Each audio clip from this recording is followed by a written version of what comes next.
Dr. Louis makan korban, ditulis oleh Adin di seaworld.com. Halo, selamat menyaksikan informasi dari channel Tanda Seru.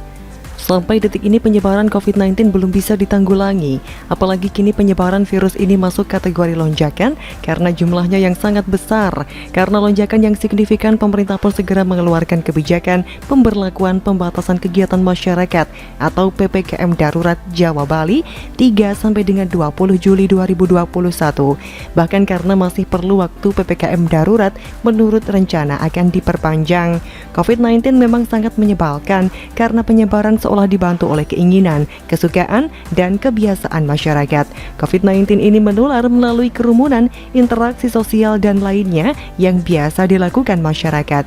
COVID-19 bisa menular lewat kebiasaan mudik, padahal mudik merupakan kebiasaan bahkan ritual budaya yang hampir mustahil dihilangkan.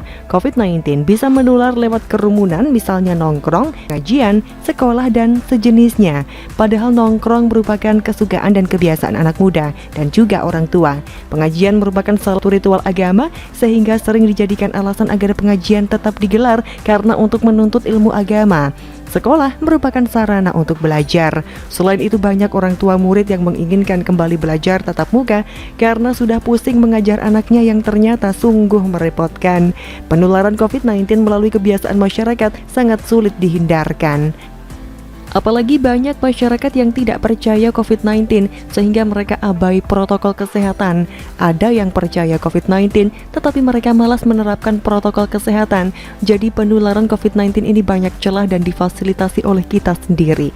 Apalagi banyak tokoh masyarakat, baik itu ulama bahkan dokter sekarang ini tidak percaya COVID-19 sehingga mereka berkomentar negatif tentang virus ini.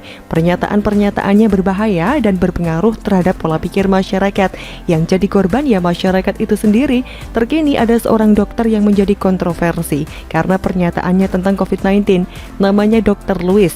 Dokter biasanya sangat paham terhadap kesehatan dan menganjurkan masyarakat untuk menerapkan protokol kesehatan dengan ketat demi kesehatan masyarakat. Tapi Dr. Louis malah tidak percaya COVID-19. Bahkan menurutnya orang-orang yang meninggal yang katanya oleh COVID-19 sebenarnya bukan karena COVID-19, tapi karena interaksi obat yang diberikan. Pernyataan ini tentu saja hoax, jangan sampai dipercaya masyarakat. Buktinya, orang-orang yang menjalankan isolasi mandiri atau isoman cukup banyak yang meninggal padahal tidak diberi obat oleh rumah sakit alias berobat mandiri. Sayangnya, hoax ini sudah menyebar di masyarakat, bahkan memakan korban. Hoax soal bahaya interaksi obat yang disebarkan oleh Dr. Louis Owin memakan korban. Seorang warga Depok bernama Helmi Indra menceritakan kisah ayahnya yang meninggal setelah termakan hoax terkait corona dari Dr. Louis. Helmi menceritakan ayahnya termasuk orang yang percaya pada beberapa hoax terkait corona. Salah satunya terkait hoax vaksin corona haram. Ayah Helmi termakan hoax vaksin itu haram, padahal waktu itu Helmi sudah share berita soal MUI yang menyatakan vaksin itu halal. Waktu itu vaksinnya Sinovac, bapaknya juga punya penyakit komorbid. Ayahnya juga tinggal di Tegal itu pun menolak divaksinasi. Hingga akhirnya pada 6 Juli sang ayah terinfeksi corona dan bergejala. Gejala pertama tanggal 6 Juli, padahal 2 hari sebelumnya adik Helmi yang di Tegal juga terpapar. Tetapi sang ayah tetap tidak mau divaksin. Ayah Helmi juga tidak mau mengkonsumsi obat karena terpengaruh berita hoax dari Dr. Louis yang menyatakan bahwa interaksi obatlah yang justru membuat orang meninggal dunia. Ayah Helmi tidak mau minum obat banyak-banyak, maunya obat pereda nyeri saja. Takut nafas hilang, bahkan Helmi sempat berdebat dengan ayahnya ketika menyuruh minum obat ke ayahnya. Tak lama setelah itu, sang ayah pun meninggal pada usia 60 tahun. Barangkali hoax seputar corona bagi sebagian orang adalah lelucon, namun bagi Helmi yang sudah kehilangan ayahnya, hoax seputar corona dampaknya begitu luar biasa.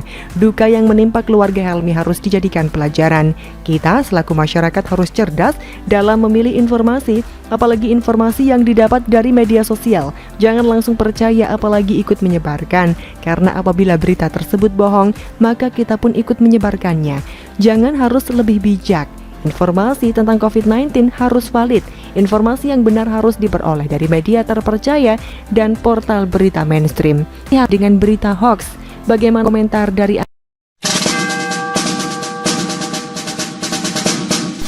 Jaksa Pinangki vonis 4 tahun penjara dan nasib oknum Satpol PP pemukul wanita hamil. Ditulis oleh Mr. Naibaho di sewor.com. Halo, selamat menyaksikan channel Tonda Seru. Miris memang melihat belakangan ini hasil vonis yang diberikan kepada para koruptor di negeri ini. Bayangkan, hukuman Pinangki Sirna Malasari disunat Pengadilan Tinggi atau PT Jakarta. Hukuman mantan jaksa itu dipotong dari 10 tahun penjara menjadi hanya 4 tahun penjara saja. Potongan itu diberikan lantaran Pinangki dinilai menyesali perbuatannya. Selain itu, hakim menilai Pinangki adalah seorang ibu dari anaknya yang masih balita berusia 4 tahun, layak diberi kesempatan untuk mengasuh dan memberi kasih sayang kepada anaknya dalam masa pertumbuhannya. Pinangki mengaku bersalah dan mengatakan menyesali perbuatannya serta telah mengikhlaskan dipecat dari profesinya sebagai jaksa. Oleh karena itu, ia masih dapat diharapkan akan berperilaku sebagai warga masyarakat yang baik. Demikian putusan Pengadilan Tinggi atau PT Jakarta yang dilansir di websitenya Senin 14 Juni 2021. Wah, sungguh enak bukan? Padahal jika kita runut ke belakang, peran jaksa Pinangki ini sangatlah vital dan berbahaya sekali karena terbukti menerima hadiah atau janji berkaitan dengan Joko Sugiarto Tjandra atau Joko Chandra. Jaksa Pinangki terbukti melakukan tindak pidana korupsi. Tidak tanggung-tanggung, jaksa Pinangki didakwa menerima suap 500.000 US dollar dari Joko Chandra. Sejatinya Pinangki dijanjikan 1 juta US dollar oleh Joko Chandra. Jaksa menyebutkan uang suap itu diterima Pinangki untuk mengurus fatwa MA melalui Kejagung agar pidana penjara yang dijatuhkan pada Joko Chandra berdasarkan putusan PK atau peninjauan kembali nomor 12 tanggal 11 Juni 2009 tidak bisa dieksekusi, sehingga Joko Chandra bisa kembali ke Indonesia tanpa harus menjalani hukuman pidana. Putusan PK itu berkaitan dengan perkara pengalihan hak tagih atau Kesi Bank Bali. Jaksa mendakwa Pinangki melanggar pasal 5 ayat 2 junto pasal 5 ayat 1 huruf A Undang-Undang Nomor 31 Tahun 1999 sebagaimana telah diubah dengan Undang-Undang Nomor 20 Tahun 2001 tentang pemberantasan tindak pidana korupsi. Selanjutnya disebut Undang-Undang Tipikor, subsidiar pasal 11 Undang-Undang Tipikor. Pinangki dituntut jaksa dengan hukuman 4 tahun penjara dan denda 500 juta rupiah, subsidiar 6 bulan kurungan. Pinangki disebut jaksa terbukti menguasai suap 450.000 US dollar dari Joko Sugiarto Tjandra alias Joko Chandra untuk mengurus fatwa MA.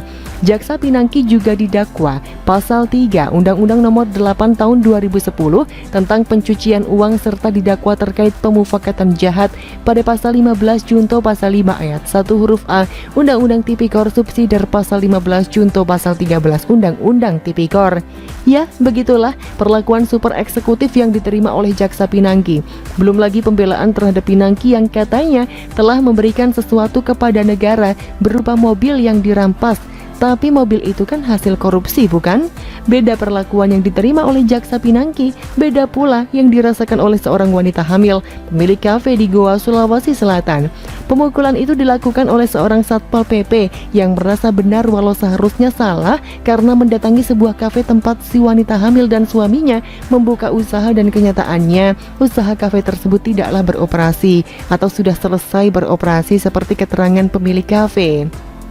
Belakangan oknum yang dikenal sangat arogan itu adalah Sekretaris Satpol PP Goa bernama Mardani Hamdani. Menurut pemilik kafe, sebenarnya kafenya tutup, tapi dia endorse dan live untuk memasarkan produknya.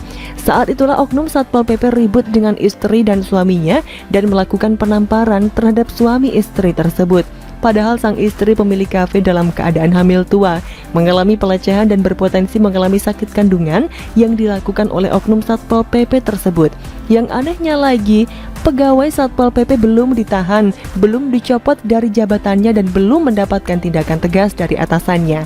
Padahal dia sudah melakukan penganiayaan terhadap wanita. Terlepas si wanita itu berbadan dua atau bagaimana, namun melihat perlakuan terhadap jaksa Pinangki dan wanita hamil yang mendapatkan intimidasi dan perlakuan yang tidak adil karena si wanita dan suaminya melakukan endorse produk atau jualan online juga diganggu, maka memang benar-benar tidak adil, bukan? Terkadang begitulah logika dan kemanusiaan kita hilang ketika kita dipaksakan untuk melakukan sebuah aturan. Sementara ada jaksa yang mendapatkan perlakuan yang spesial ketika dia sudah terbukti melakukan kesalahan besar dengan memperkaya dirinya sendiri. Sementara jutaan rakyat Indonesia harus berjuang memenuhi kebutuhan hidup mereka, sembari harus menerima dan taat pada aturan yang membuat mereka harus berusaha menyeimbangkan pemasukan dengan taat pada aturan PPKM yang semakin menjerat leher masyarakat menengah ke bawah. Sampai kapankah negeri kita ini akan terjerat dengan PPKM? Bagaimana komentar dari Anda?